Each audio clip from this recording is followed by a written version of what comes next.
زمین خیبر کو یہ معلوم ہونا چاہیے کہ میری ماں نے میرا نام حیدر رکھا ہے، یعنی حملہ کرتا ہوا شیر، وہ شیر جو سب کو چیر دے۔ یہ سن کر مرحب گھبرا گیا اور سوچنے لگا کہ میری ماں جو قلعے کی سب سے بڑی نجومی تھی، اس نے کہا تھا کہ جو تجھے مارے گا اس کا نام حیدر ہوگا۔ تو کسی سے بھی لڑنا، کسی سے بھی جنگ کرنا، لیکن حیدر نام کے شخص سے نہ لڑنا۔ اس ویڈیو میں ہم اسلام کے اس عظیم سپاہی اور بہادر کے متعلق جانیں گے جن کا نام سن کر ہی ہر مسلمان کے خون میں روانی آ جاتی ہے، جنہیں تاریخ اسلام حیدر کرار، شیر خدا، امام علی ابن ابی طالب کے نام سے جانتی ہے۔ آپ نے قلعہ خیبر کیسے فتح کیا اور اس جنگ میں آپ نے کس دلیری اور جوانمردی کا مظاہرہ کیا، اس ویڈیو میں ہم تفصیل سے جانیں گے۔ خیبر مدینہ کے قریب ایک بڑی آبادی والا شہر تھا جہاں یہودیوں نے کئی مضبوط قلعے بنا رکھے تھے۔ یہ نہایت ہی زرخیز علاقہ تھا۔ عرب کی سرزمین میں یہ علاقہ یہودیوں کا سب سے بڑا مرکز تھا۔ خیبر کے یہودی نہایت ہی بد عہد فریبکار تھے جو اکثر اہل اسلام کو نقصان پہنچاتے اور مسلمانوں کو تباہ و برباد کرنے کی سازشیں کیا کرتے تھے۔ یہ لوگ مسلمانوں کے تجارتی قافلوں کو خیبر کے علاقے سے گزرنے کی اجازت نہیں دیتے تھے تاکہ مسلمانوں کا مالی نقصان ہو۔ نیز جنگوں میں بھی ان لوگوں نے مشرکین کے ساتھ مل کر مسلمانوں پر لشکر کشی کی تھی۔ لہٰذا بحکم الہی صحابہ کا ایک لشکر مدینہ منورہ سے ذوالحجہ 4 ہجری کو روانہ ہوا۔ اس فوج کے سپہ سالار خود سرکار دو عالم محمد صلی اللہ علیہ وسلم تھے۔ اسلامی لشکر کی تعداد 1600 تھی، جن میں 1400 پیدل اور 200 گھڑ سوار تھے۔ جب صحابہ کا یہ لشکر مدینہ منورہ سے روانہ ہوا تو وہاں موجود رئیس المنافقین عبداللہ ابن ابی نے خیبر کے یہودیوں کو فوراً اطلاع دی کہ اب محمد نے تمہاری طرف رخ کیا ہے، لہٰذا چوکنا ہو جاؤ اور دیکھنا، ڈرنا نہیں، کیونکہ تمہاری تعداد اور تمہارا ساز و سامان زیادہ ہے اور محمد اور اس کے ساتھی بہت تھوڑے ہیں۔ لہٰذا خبر ملتے ہی خیبر والوں نے اس نابرابر جنگ کے لیے تیاریاں شروع کر دیں۔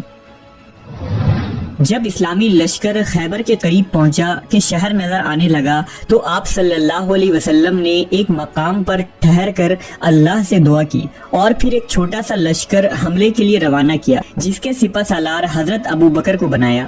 یہودیوں کا سب سے بڑا قلعہ قموس تھا جہاں یہودیوں نے اپنے تمام ساز و سامان اور خود و نوش اور سپاہیوں کو جمع کر لیا تھا اور اس قلعے کے مضبوط دروازوں کو بند کر دیا تھا۔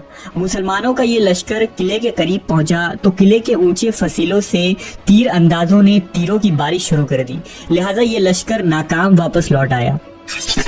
پھر نبی صلی اللہ علیہ وسلم نے حضرت عمر ابن خطاب کو قلعے کی طرف امیر بنا کر بھیجا۔ جب آپ لشکر لے کر قموس کے قریب گئے تو تیروں کی بارش شروع ہو گئی اور یہودیوں کے مضبوط اور دیو ہیکل سپاہیوں نے حملہ کر دیا، لہٰذا مسلمانوں کو پیچھے ہٹنا پڑی اور یہ لشکر بھی ناکام واپس آ گیا۔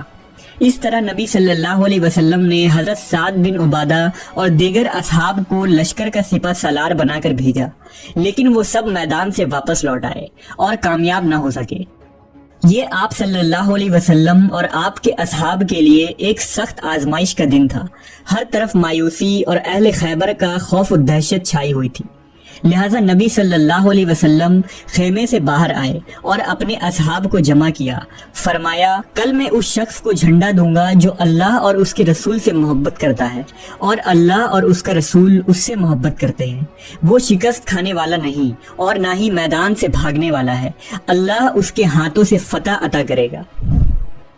تمام صحابہ کی یہی خواہش تھی کہ اگلے دن وہ جھنڈا انہیں مل جائے۔ اس اثنا میں ساری رات صحابہ کرام بے چین رہے اور کسی کو نیند نہ آئی۔ سب یہی سوچ رہے تھے کہ کل صبح آخر وہ جھنڈا کس شخص کو ملے گا۔ حضرت عمر بیان کرتے ہیں کہ میں نے زندگی میں کبھی کسی چیز کی خواہش نہیں کی سوائے اس کے کہ اس دن وہ جھنڈا مجھے مل جاتا۔ اگلی صبح تمام اصحاب اضطراب کے عالم میں حضور کے پاس آ کر جمع ہو گئے۔ آپ نے فرمایا، علی کہاں ہیں؟ لوگوں نے عرض کی، ان کی آنکھوں میں تکلیف ہے۔ آپ نے انہیں بلوایا۔ جب شیر خدا حضرت علی تشریف لائے تو آپ نے ان کی آنکھوں میں اپنا لاب دہن لگایا اور دعا فرمائی۔ اسی وقت آپ کی آنکھیں ٹھیک ہو گئی۔ روایتوں میں آتا ہے کہ حضرت علی فرمایا کرتے تھے کہ اس دن کے بعد سے مجھے کبھی بھی آنکھوں میں کوئی تکلیف نہ ہوئی۔ نبی صلی اللہ علیہ وسلم نے اپنا پرچم حضرت علی کے ہاتھوں میں دیا اور انہیں ہدایت فرمائی کہ پہلے دشمنوں کو اسلام کی دعوت دینا اور انہیں اللہ کے حقوق سے آگاہ کرنا۔ اگر تمہاری تبلیغ کی وجہ سے کوئی ایک آدمی بھی راہ راست پر آ جائے تو یہ تمہارے لیے ایک سرخ اونٹ صدقہ کرنے سے بہتر ہے۔ شیر خدا حضرت علی لشکر لے کر روانہ ہوئے اور قلعے کے قریب پہنچ کر اپنا جھنڈا نصب کر دیا۔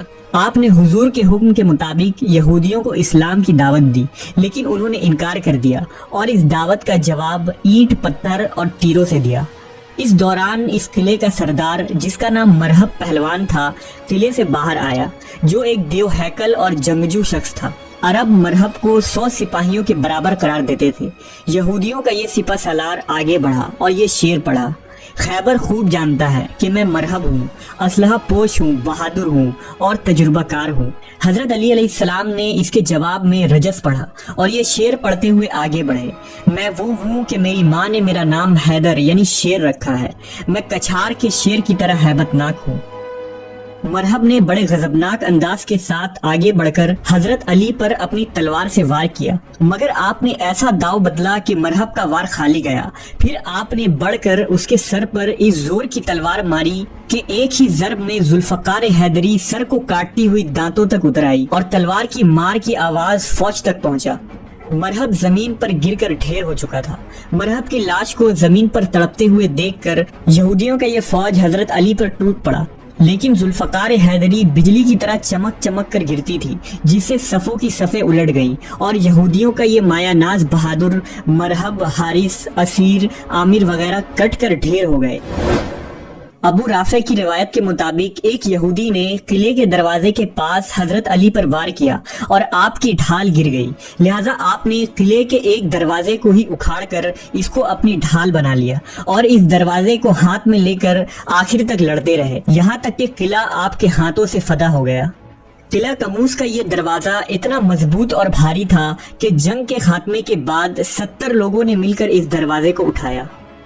یہ وہ عظیم فتح تھی جس نے پورے جزیرہ عرب میں یہودیوں کی جنگی طاقت کا جنازہ نکال دیا۔